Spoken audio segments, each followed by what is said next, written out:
Genesis chapter 21. And the Lord visited Sarah as he had promised, and fulfilled what he had spoken.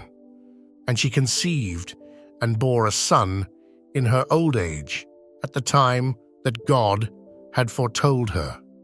And Abraham called the name of his son, whom Sarah bore him, Isaac.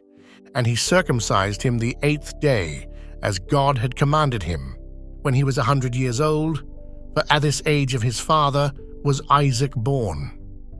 And Sarah said, God hath made a laughter for me. Whosoever shall hear of it will laugh with me. And again she said, Who would believe that Abraham should hear that Sarah gave suck to Asan, whom she bore to him in his old age?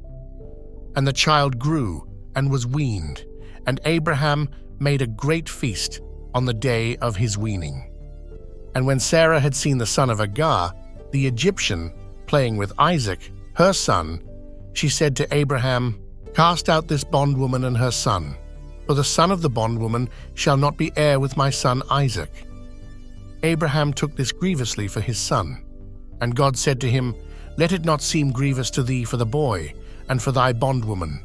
In all that Sarah hath said to thee, hearken to her voice, for in Isaac shall thy seed be called. But I will make the son also of the bondwoman a great nation, because he is thy seed. So Abraham rose up in the morning, and taking bread and a bottle of water, put it upon her shoulder, and delivered the boy, and sent her away. And she departed, and wandered in the wilderness of Beerzebah. And when the water in the bottle was spent, she cast the boy under one of the trees that were there. And she went her way, and sat over against them a great way off, as far as a bough can carry, for she said, I will not see the boy die. And sitting over against, she lifted up her voice, and wept. And God heard the voice of the boy, and an angel of God called to Hagar from heaven, saying, What art thou doing, Hagar?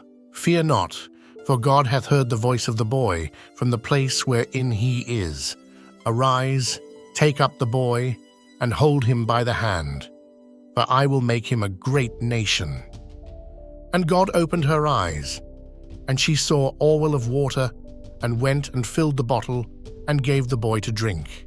And God was with him, and he grew, and dwelt in the wilderness, and became a young man, an archer. And he dwelt in the wilderness of Pharan, and his mother took a wife for him out of the land of Egypt. At the same time Abimelech and Phicol the general of his army said to Abraham, God is with thee in all that thou dost. Swear therefore by God that thou wilt not hurt me, nor my posterity, nor my stock. But according to the kindness that I have done to thee, thou shalt do to me, and to the land wherein thou hast lived a stranger. And Abraham said, I will swear. And he reproved Abimelech for a well of water, which his servants had taken away by force. And Abimelech answered, I knew not who did this thing, and thou didst not tell me, and I heard not of it till today. Then Abraham took sheep and oxen, and gave them to Abimelech, and both of them Medah league. And Abraham set apart 7 ewe lambs of the flock. And Abimelech said to him, What meant these 7 ewe lambs which thou hast set apart? But he said, Thou shalt take 7 ewe lambs at my hand, that they may be a testimony for me that I dug this well. Therefore that place was called Beerzebah, because there both of them did swear. And they made a league for the well of oath. And Abimelech and Phicol, the general of his army, arose and returned to the land of the Palestines. But Abraham planted a grove in Beerzebah, and there called upon the name of the Lord God, Eternal. And he was a sojourner in the land of the Palestines many days.